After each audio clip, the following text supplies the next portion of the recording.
Adolescence is the next topic, probably one that's near and dear to your hearts. We've all gone through it, and most of you are still in it. So let's get to talking about it. What is it? It's the transition period from childhood to adulthood, extending from puberty to independence. Basically, roughly around 11, 12 years old is when it begins for most people. You start to see it more in girls first. Boys tend to take a year, a little more than a year, year and a half, 2 years before you start to see it in them. Most of the changes are internal. It's still going on, it's just internal. But girls will tend to grow at an earlier age than boys will at first. Okay? All right, so what is puberty? Puberty is the period of sexual maturation when one first becomes capable of reproduction. That's all it means. So I guess you could say somewhere around roughly the age of 12-ish. Not everybody's exactly the same, but that's when you're technically capable of making a baby. That does not mean you are emotionally and intellectually ready. Probably a bad idea. So most of you know that by now. Okay, so we have, since we're talking about being able to produce, you have things called primary sex characteristics. These are body structures that make sexual reproduction possible. That means you can do it with these things. There are things that you don't necessarily need that aren't involved in it. Okay, so obviously, if you're a female, you better have ovaries. No ovaries, no egg production, you're not going to have a child. Male, you better have testes. You need to produce sperm. No sperm, no production. So you got to have both the egg and the sperm. Got to have both. And then of course the external genitalia. So you sort of have the link up, I guess, for lack of a better way of putting it. You have to have the ability to pass the sperm to the female and have the egg and the sperm meet. Now we have secondary sex characteristics. These are non-reproductive sexual characteristics. They are basically, you don't need them to create a child, but they enhance the ability of the species reproducing by, I guess you could say, attracting the two sexes to one another. For instance, female have enlarged breasts and hips. It is the, many say, the curvature of the female body that draws men to women. Okay, and the male has a voice quality, a deep voice like mine. Body hair, I'm not sure how much we're talking. I guess everybody likes different amounts of body hair. But anyway, there are, again, a variety of different types of secondary sex characteristics. These are just a few.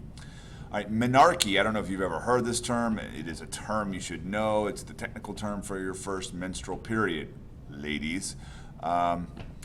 It simply just means it's the first time you have the process happen, and I don't know if parents go, oh my God, menarche. I don't think I've ever heard that. I know I didn't hear it before I actually was into psychology classes, so just a little FYI. All right, in the 1890s, the average interval between a woman's menarche and marriage was about 7 years, and you can see it there in the blue line, okay? Then, in the more modern age, the industrial age, I don't know if we're in the information age, it's now 12 years. What's going on is women aren't marrying as quickly. Obviously, neither are men. Many of the young people in modern Western societies are educating themselves first, sort of developing themselves before they decide to move on and reproduce, I guess you could say. Oh wait, this is just about menarche. This has to do with the fact, let me break that down. Something caught my eye and I thought I messed up, but I hadn't. It's between menarche and marriage, so it's not necessarily reproduction. All right, so that's adolescence. Another thing to know about adolescence is it's lasting longer and longer today. It's a very expensive world we live in, and there used to be a time, maybe my parents' era, a little bit before, where there was this idea, you turn 18 and you're capable, if you don't wish to, for instance, go to school, you could get a relatively good job, and it wouldn't take too long before you could be out on your own, living on your own. Now, not that you're going to be living, the high life, but you could do it. And not so much today. It's extremely expensive to get the apartment, the car, the insurance, the food. A lot more people, and I think you'd be surprised. I think there's still this. What I don't like is the image that's portrayed in the media or in just pop culture is that it's, oh yes, 18, you can take care of yourself. Even people who go to college, there's this idea that, oh, you get done with college. And most of us would think I got done with college and I started to earn a living and I could take care of myself. And for a while, that was true. But by and large, more and more people are finding that the best financial situation is to move back in with their parents. And and I read an article years ago, and some said it lasted until you're about 30, to where you're finally you're off your parents' ticket completely and you are completely self-sustainable. That doesn't mean you have to live with your parents. I'm just saying, it does happen. It happened to me. I went to college and ended up living with my mother for another year and a half after college was over, and that sort of was a stunner for me in my mid-20s. But I just want to let you know, don't be shocked and don't feel like you're alone. You're not. This is the world we live in. It's just become very expensive. Adolescence is just simply the time period in which we are trying to become more adults, and we are, but not yet ready to completely take over the steering of our own lives, or capable of doing it. So keep that in mind. All right. All right, throughout childhood, boys and girls are similar in height. At puberty, girls surge ahead briefly, but then boys overtake them by about the age of 14. You should probably have seen this already. There's a certain age range there, I guess you could say, maybe 5th grade, 6th grade, maybe 7th grade, where the girls are by and large taller than the boys. Then definitely 8th and 9th grade, the boys surge ahead, and you start to see that height difference that you'll continue to see throughout the rest of your life, as far as males being more physically developed, taller, thicker, bigger people. Okay. Everyone matures at different rates. There is no right or wrong. It is, it's just one of those things. Some people mature early and some late. It can have positive and negative consequences. For boys, being an early bloomer is probably a good thing. Bigger boys, it's just an easier way to probably go through your middle school and high school years, is to be one of the bigger kids. To be a smaller boy, to be a boy not only who's not average but is particularly smaller, it's a very physical world to that kid, because they're always able to be pushed around, and they whether they are or not, they feel like they're made to be a target. At the same time, they still have the emotional development that's going on with all boys. They still start to like girls, but by and large, many times the underdeveloped male tends to be many times the overlooked male in early dating patterns, and that can be a blow to self-esteem and have lasting emotional scars. Okay, girls, on the other hand, that grow early tend to have more stressful lives. It's not necessarily the best to be the girl that is more developed than the other girls, especially in the sexual characteristics area. They get more attention from the boys, which boys would look at as that would be great.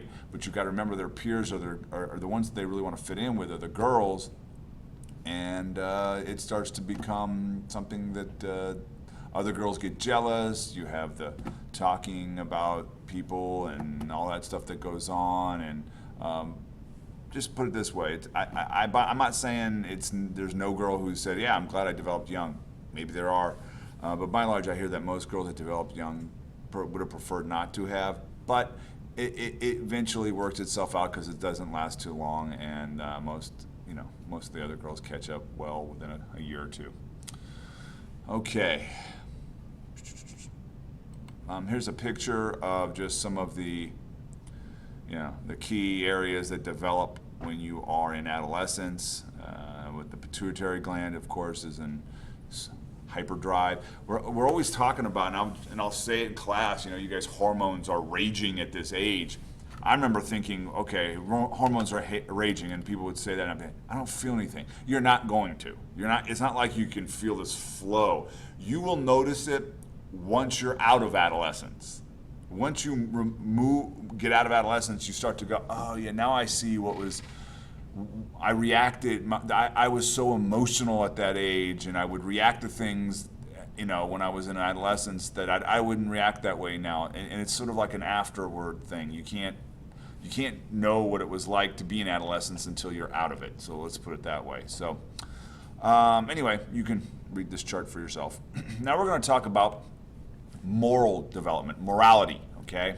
Thinking about our thinking about others' thinking, and the question is, does moral reasoning develop? And a lot of studies have been done, and psychologists have been interested in this, is it important to have some type of training in morality? And many times, many people would say yes. And, of course, a lot of people look to, I would say, religious backgrounds, your family environment is where hopefully that development is created. But you can also study it in a more of a scientific means, not getting into any one type of morality pattern, but just talking about it developing. So let's think about that. I don't know if any of you have ever thought about thinking about your thinking, but you're getting to that age now where you're probably beginning to ask, are my thoughts correct compared to the average person? So they're the same. Am I the only one thinking these things? I feel like I'm being pushed down a road that society says I should go, but my belief system doesn't jive with society's, and I'm feeling conflicted. These are the type of things that we're going to be talking about here. All right, so developing character is a crucial part of childhood. I've always told you guys my stories. You're always trying to teach your kids, not to, beat up other kids or be mean. Nobody wants their kid to be the mean kid. And gosh, I don't think my kids are, but judging from some of their interactions with one another, I guess at times I wonder. But you're trying to develop a sense of being able to survive in the society that we live in today. You want to make sure, if you don't teach a kid that you just can't, when you just want something, you don't just go take it from wherever, or a store or something. That's not a real good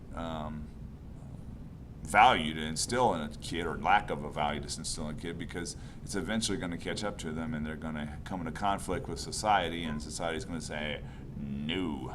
So, is it easy or difficult? I think it's kind of tough. I mean, at times it's not fun disciplining. I hate it. I truly don't enjoy doing it all the time. But you really, for a good chunk of a child's life, you're just, once they sort of become somewhat independent, you're just trying to make sure they develop some sense of right and wrong that fits with yours as well as society's.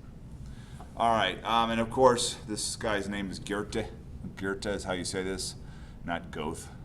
But it's to put one's thought into action is the most difficult thing in the world. So I think a lot of us, what he's saying is, we have things that we know and hear are right and wrong. But man, can it be difficult to do it when action is called for, and you're feeling that peer pressure, or you feel like you're going to be ridiculed for your beliefs. But that's called growing up. All right. Now we're going to talk about Kohlberg, and he's the guy who kind of broke it down for everyone as to some type of hierarchy as to your moral development can develop. So as it progresses, the focus concern moves from the self to a wider social world. And what does that mean? Well, I will show you. Here we have the ladder, okay? That's all this little blue thing is. At the bottom, you have pre-conventional, and then conventional, and then post-conventional. So let's talk first about pre-conventional. Morality of self-interest is to avoid punishment or gain concrete rewards. So that's like, I better feed the dog or the dog will die. I mean, there's definitely a punishment there. The dog will die if I don't feed it. You know, I better not hit my brother, otherwise I will go to my room. That is just pre-conventional thinking. There's really nothing beyond that. There's a consequence. That's all you know. Okay? Hopefully you are all not there. We shall see. It is not a good stage to stay in because ultimately you're not seeing the bigger picture. Then we move to conventional level. Morality of law and social rules. So you're trying to gain approval or avoid disapproval. I better not steal that, I don't know, soda, otherwise people will think that I am a thief. You start to get into that, I don't want people to think that I am something, and it's like, but that's what you did, okay? And so perhaps many times the idea of just not being somebody, you want to be thought of in higher regard many times by your peers than some of the actions that you might take because you want something or need to do something. Okay? And then post-conventional. Morality of abstract principles to affirm agreed upon rights and personal ethical principles. This is really abstract. Now you're starting to get into you know, your own morality. You understand the laws of the land and you say, but I'm not sure I agree with them. And a perfect example would be the whole marijuana thing going on across the nation. We know what the laws are, but there's a lot of people for a long time were saying, I know what the law was, but I want to do this and I don't see anything wrong with it, and there's nothing, and I'm going to work on my own morality. I'm going to do my own thing because of what I think is right and wrong, no matter what society says. And now it's gradually, the pendulum is shifting as the states start to change their laws because enough people have said, I don't agree with this moral code that has been created by society, and so we want to change it. That's just one example. As well as your beliefs of the death penalty. Do you believe in it or not? I mean, that goes back and forth with all kinds of different states and countries around the world. Or eye for an eye justice. You steal, they chop off your hands. You know, some places say, well, don't steal then. You know, in this country, we look at it as cruel and unusual punishment. It's a different set of morality, okay? All right, we can talk more about that when we get into class. Please ask questions. Yes, Kohlberg's ethical dilemma on page 164, the sick woman. Perfect example of something to discuss in class. I'll leave it for a class discussion. But it's a great moral dilemma because there's no perfect answer. And I know at your age, many times, you want that black and white answer, that he's right or he's wrong. But what you find out as you get older is, man, it's always shades of gray. It's always shades of gray. And I always think it's not 50 of them. Nah, okay. So we will talk more about this later. And I will stop there for now because we're going to move on to Erickson next.